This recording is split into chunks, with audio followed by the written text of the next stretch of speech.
Welcome back to Horizonite Insight for episode 2. If you watched our last video with Michael Ritter, you know that we are starting a new series called Horizonite Insight, where we are interviewing our employees to better get to know them and what they do for Horizon as a whole. So this time we've got Adran Mendoza here from Ontario in California. And how long have you been with the company, Adran? Well, hi, as Janessa mentioned, my name is Adran Mendoza. I work here in our Ontario, California distribution center. I am the shipping supervisor.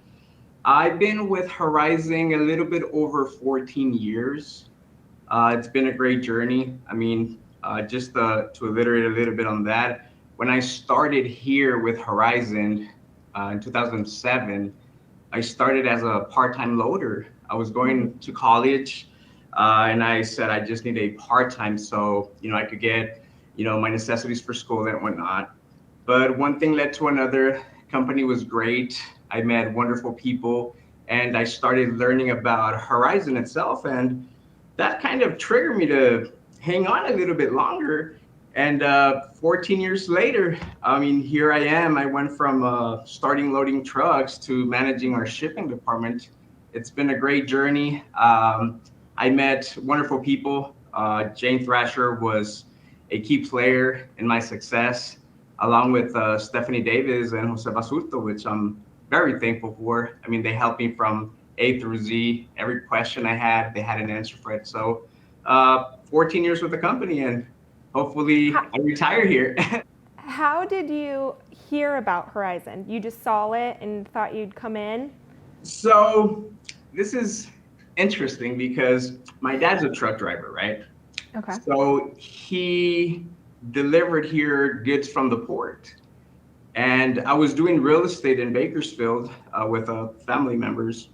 So someone here gave him an application and then he said, hey, now that the market crashed, get yourself a little gig. So I faxed in, I went to the local 7-Eleven and I faxed in the application. And next day they called me, hey, would you like to work? I was like, okay. So I came in and been here ever since. That's awesome. That's awesome. I know you're one of the people that demonstrate how quickly and how successful you can be when you work your way up and you stay and you work hard. So we love that. Next question, and you kind of alliterated to it a little bit, but how do you contribute to the success at Horizon Hobby there in Ontario and just as a whole? Well, my commitment, I think I am very committed to Horizon Hobby. I'm engaged with my team, and just with those two things, I motivate my team to maintain a positive environment. By creating a positive environment in the DC, we all succeed. Everybody's morale is high, so it maintains a good environment as a whole, and which it's very important. Right, I agree, definitely. Next thing, a little bit to go along with that, what's your favorite thing about your job and then working for Horizon as a whole? Well, my favorite thing is that even though it's distribution, every day is different. Every day there are new challenges, and my job is that I have to find a solution for that. And again, always, the customer's boss, so anything that we can do, to take care of the customer. Yep, very true. Next one, this one's kind of a fun one. Where is your favorite place in the world and why? That's a good one. Well, I've been blessed enough to visit different countries in the world. I've been to France, Dominican Republic, Jamaica. But the one that I love the most was Ireland. It's just the scenery, the people. When I went to see a couple of castles, I was just amazed by, putting yourself back in that era. So I would have to say Ireland. When did you go there? Was this recent or? Yeah, this was actually last year. Last year? Didn't you just get back from vacation? Did you go anywhere fun? I was just in Cancun last week. Cancun. Was the weather warm? Yes, it was between 85 to 90 degrees, so I'm still a little bit turned. It was wonderful. Good time. Good. Okay, let's go to number 5. What is your guilty pleasure that you might be ashamed to admit you have? Ooh.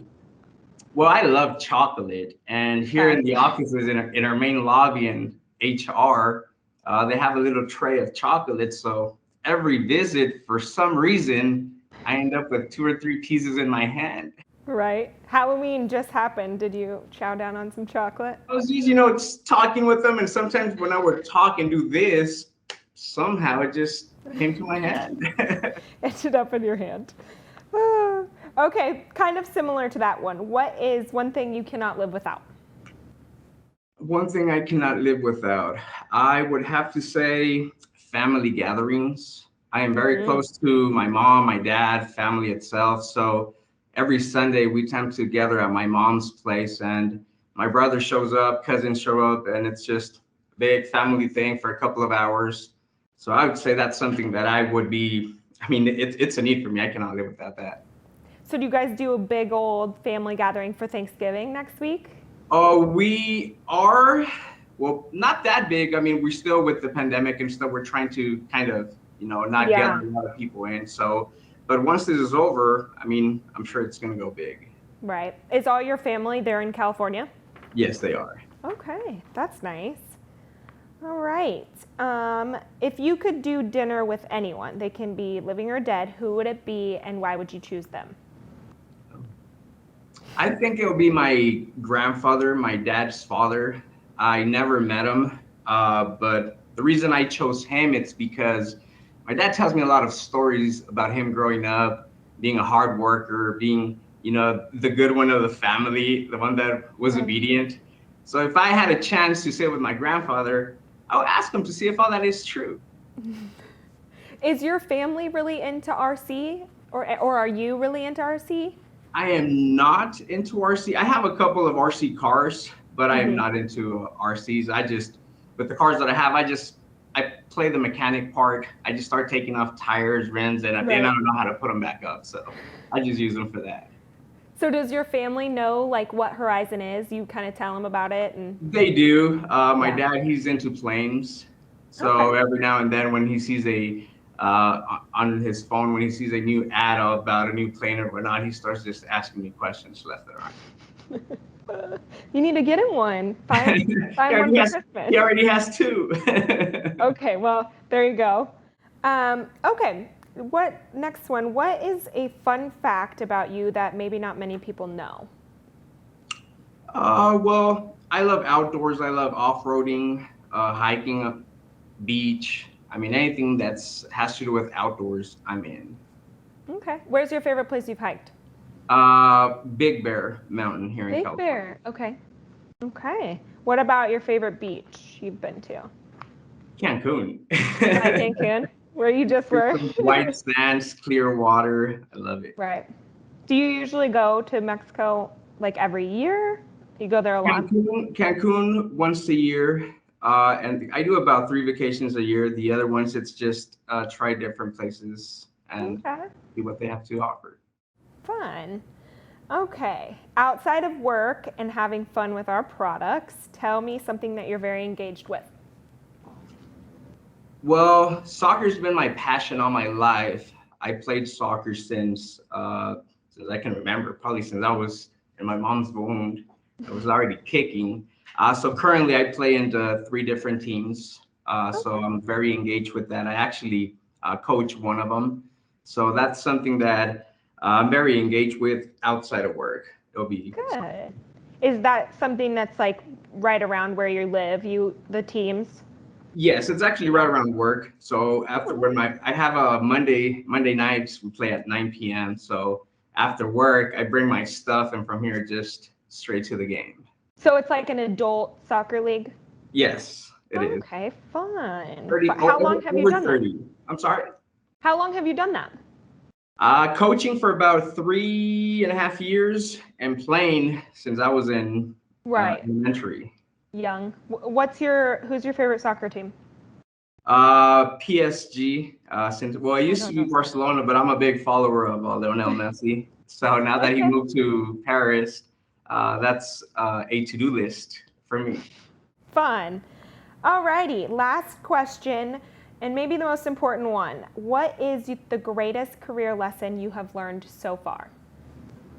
The greatest career lesson, I would have to say, to never make decisions based on emotions. That has helped me here at work and in my personal life. I mean, we all go through obstacles, but it's always good to kind of sit down, analyze the situation, and then act upon. Because emotions, a quick emotion could get you into the wrong way, and it could get Yes. worse. So I would say to never make decisions based on emotions. I think that's, like you said, that's a great work one. That's a great life one in general. So that's really good. Well, Adrian, we loved having you. And I guess just a bonus last question is, if there's someone at Horizon that you would like to better get to know and maybe put on the radar for us to interview next time, who would you suggest? Ooh, I mean, I think Jerry Wright in our IT department. I think that would be, good for me to kind of nominate. Okay, It'll be I Jerry will. Wright. I'll put him on the list. Maybe he'll be a future one. But all right, Horizonites, thank you so much for joining us for our episode 2, and we'll see you next time. Thanks, Adrian. Thank you. Thank you for having me here, Janessa. You're welcome.